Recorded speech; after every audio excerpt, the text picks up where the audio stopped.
Fala aí pessoal, tudo bem? Eu me chamo Cleiton Tenório e hoje nós vamos falar um pouquinho sobre a organização corporal das angiospermas. Vamos lá. Gente, basicamente, quando nós falamos de organização corporal das angiospermas, nós falamos da diferenciação dos tecidos vegetais na planta depois que ela germina, depois que o embrião começa a se desenvolver. E o que acontece nesse embrião é um processo chamado de morfogênese, que é esse processo de diferenciação dos tecidos para formar os tecidos da planta adulto, de raiz, caule e folhas. E aí nós vamos ver cada uma dessas estruturas nessa aula. Quando nós falamos da raiz, ela vai servir, vai funcionar basicamente para a absorção de água, sais minerais e íons lá do solo, certo? Auxiliando ali no processo de nutrição da planta, auxiliando no processo ali que vai facilitar a realização de fotossíntese. E essa raiz também tem uma função muito importante, que é a função de sustentação dessa planta ali naquele ambiente em que ela está fixada. Quando nós falamos, quando a gente coleta uma estrutura típica de uma raiz, nós vamos observar do ápice dela até a sua região em que chega próximo ao caule, que ela vai possuir uma zona chamada de zona meristemática. Essa zona meristemática apresenta células meristemáticas, que são células de desenvolvimento, elas estão ali para fazer mitoses sucessivas, ou seja, elas trabalham em cima do crescimento daquela raiz. Essas células meristemáticas, elas são protegidas, são envolvidas por o que nós chamamos de coifa. Essa coifa vai proteger o tecido meristemático contra, por exemplo, os atritos do solo. Então, como essa região é uma região de crescimento, ela tende a perfurar, a procurar um ambiente, um espaço no solo, e essa coifa auxilia nesse processo de encontro de um ambiente sem que haja perda celular e, consequentemente, ali destruição daquele tecido. Logo após essa zona meristemática, que participa ali das sucessivas mitoses, nós temos uma zona lisa, que nós chamamos de zona de alongamento. Essa zona de alongamento é exatamente a região em que ocorreu-se já diversos processos de mitose, e essas células meristemáticas que fizeram essas mitoses, elas estão se distanciando. Então, durante esse processo de zona de alongamento, nós temos um processo de diferenciação dos tecidos, ok? Então, os tecidos nessa região, eles estão se maturando. Basicamente, eles já passaram por um processo mitótico, né? Já formaram ali o globo, a região mais densa do tecido, e agora eles estão se diferenciando para os tecidos de proteção e, lógico, de absorção da raiz, ok? Mais acima, nós temos uma região muito importante para a absorção de nutrientes, certo? E água, lógico, que é a zona pilífera. Essa zona pilífera possui verdadeiros pelos que basicamente auxiliam e aumentam ali o processo de absorção daquela raiz. Então, graças a essa região de zona pilífera, que lógico vai ser se formada também durante o processo de alongamento dessa raiz, certo? Nós temos ali uma região rica em absorção. Acima dessa zona pilífera, nós temos a zona ali suberosa.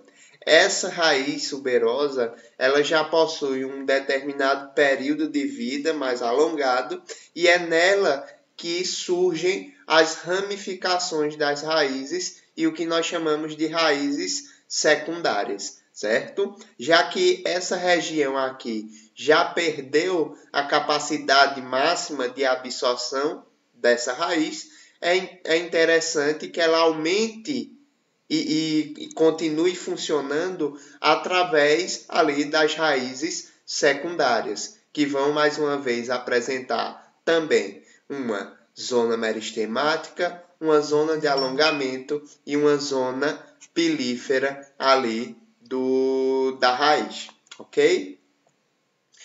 Quando nós falamos do caule, nós falamos de uma região que integra ali raiz das folhas. Então, é uma região intermediária de duas partes muito importantes ali da nossa planta. A raiz, que serve para absorção, e as folhas para fotossíntese. Então, esse caule tem essa função de integrar essas regiões, ok? Basicamente, ele funciona como transporte continuado ali de substâncias como água e sais minerais, mas também de substâncias orgânicas, como é a seiva elaborada, e normalmente esse caule ele vai ter uma estrutura de origem vertical, então ele cresce de forma vertical. Porém, nós não vemos sempre que essas estruturas de caule elas crescem de forma vertical, como é o caso aqui do estolho, onde nós temos um caule que cresce de forma horizontal e surgem ali ramificações das plantas. O exemplo, por exemplo, é o do morango, ok? Nós temos ainda raízes do tipo rizoma. E essas raízes do tipo rizoma, elas crescem ali de forma subterrânea, ok?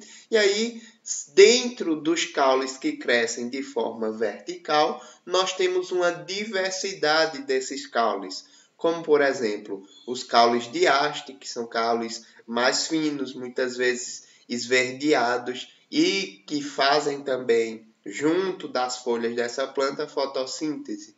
Nós temos os caules aéreos em formato de tronco, que são caules mais robustos, com um crescimento secundário muito bem avantajado. Nós temos também os caules do tipo colmo, que vão formar nós nesse caule, certo? É o caso, por exemplo, da cana-de-açúcar. E os caules do tipo estipe, que são caules mais afilados, porém com uma resistência muito densa de fibras, certo? E fazem com que essa planta ela se sustente muito bem ali onde ela está habitada. É o caso, por exemplo, das palmeiras e coqueiros.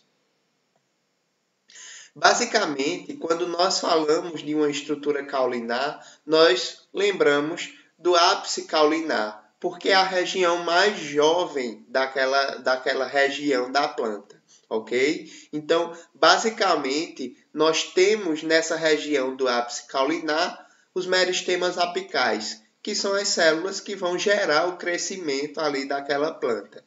Vale salientar que nesse ápice caulinar nós vamos ter duas regiões importantes, que é a região ali dos primórdios foliares. É ele que vai dar origem às folhas e aos pequenos ramos ali de galhos, ok? Abaixo dessa região, nós vamos ter uma região também muito importante de alongamento, que é a região do fitômetro. Essa região do fitômero, ela é composta basicamente pela folha e pelas regiões de nó e entrenó ali dessa planta, que geram, lógico, um crescimento. Vale salientar que essa região do fitômero, que apresenta uma região de alongamento desse ápice caulinar, também surgem ali as gemas auxiliares, que vão trabalhar em cima do movimento ali de crescimento secundário daquela planta. No interior dessa região dos nós e entrenós, ficam ali os feixes liberolenhosos, que no caule vão apresentar-se de maneira seguinte. Na região mais interior do caule, o feixe liberolenhoso, que é apresentado é o xilema, ou seja, ele trabalha levando seiva bruta. E na região mais periférica, na região mais externa ali do caule, nós vamos ter os feixes liberolenhosos de floema, que vão trabalhar em cima da seiva elaborada. Existe em muitas plantas, e na grande maioria, na verdade, das angiospermas, um crescimento secundário de raiz e caule. Quando eu falo de crescimento secundário, eu estou falando no crescimento em diâmetro, no crescimento em espessura. Então, crescimento primário, basicamente nós falamos do crescimento para cima, certo? De forma vertical, crescimento da planta em altura, e o crescimento secundário, vale lembrar, né, que ele refere-se ali ao diâmetro da planta, certo? Ao crescimento lateral dessa planta. Então, basicamente, muitas plantas, principalmente angiospermas e algumas gimnospermas, existe ali um crescimento secundário muito bem avantajado. E esse crescimento secundário, ele se dá basicamente a dois fatores. Principalmente o câmbio vascular, certo? Então, o câmbio vascular vai fazer com que essa planta ela cresça de forma lateral, e a produção de felogênio. Então, como o câmbio vascular ele vai trabalhar em cima desse processo de crescimento secundário? Simples. Basicamente, na região mais interna, nós temos os feixes liberolenhosos de xilema, certo? Que transferem ali seiva elaborada. De acordo com o processo de crescimento da planta, parte desse câmbio vascular ele fica inativo. Então, essa região aqui, chamada de cerne, ela é formada basicamente por xilema inativo, certo? Por um câmbio vascular inativado. E essa região também é muito utilizada ali pelos marceneiros, por exemplo. Porque como é uma região inativa, é uma região do tronco mais rígido. E aí tem uma estrutura ali de madeira melhor, certo? A região posterior a esse cerne é a região do alburno, que é basicamente a região em que se apresentam os feixes liberolenhosos ali de xilema, ok? Então, basicamente, enquanto a planta ela vai ficando tendo um período de vida maior, esse alburno ele vai inativando algumas regiões ali dos seus feixes de xilema, certo? E esse alburno vai se transformando ali no cerne, ok? Fora isso, o crescimento do felogênio a partir do suber também faz com que a planta ela cresça de forma lateral, ela tem o seu crescimento secundário, e a discussão da produção de felogênio, né, foi falado na nossa aula passada, ok? Na folha nós temos uma estrutura muito importante que é a captação de luz. E aí é feito, a partir dessa captação de luz, o processo de fotossíntese que vai gerar ali nutrientes orgânicos para que essa planta ela sobreviva e dê suporte a toda uma teia alimentar, ok? Quando nós falamos de folha, nós falamos basicamente de uma região chamada de limbo, que é a folha de forma geral, e uma estrutura chamada de pecíolo. Esse pecíolo ele tem a função, basicamente, de se ligar à estrutura caulinar, certo? E de dar suporte a essa região do limbo, ok? Algumas folhas vão apresentar uma estrutura a mais, que seria chamada de bainha. Outras, essa bainha não existe e o pecíolo ele é ligeiramente, né, segurado ali pela região caulinar, ok? Essas folhas, essas estruturas não possuem crescimento secundário. Então, a partir do momento que ela se desenvolve, ela inicia o seu processo de captação de luz e fabricação, formação da fotossíntese, sem que haja outro tipo de crescimento na estrutura.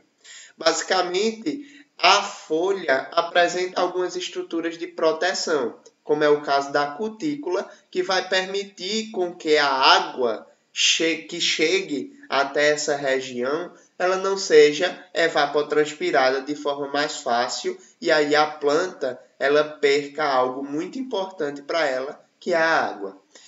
A grande maioria dessas folhas apresentam o que nós chamamos de mesófilo, que é nada mais nada menos do que o meristema clorofiliano, ou seja, a região da planta que é quase que em totalidade responsável pelo processo de produção ali da fotossíntese, seria a folha, graças a esse sistema de acúmulo ali da clorofila existente nessa folha. E é por isso que a grande maioria delas vão apresentar esse aspecto esverdeado.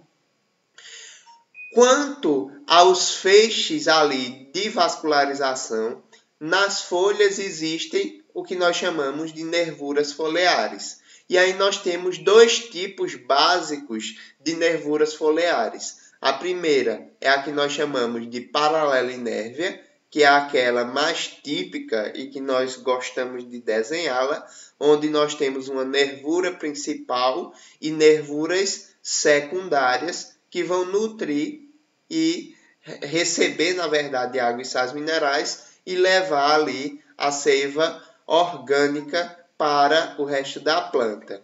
E nós temos as nervuras perinérvias, que são aquelas mais voltadas ali a os feixes paralelos, ok? Gente, era isso que eu tinha para mostrar para vocês. Muito obrigado e até a próxima. Tchau, tchau.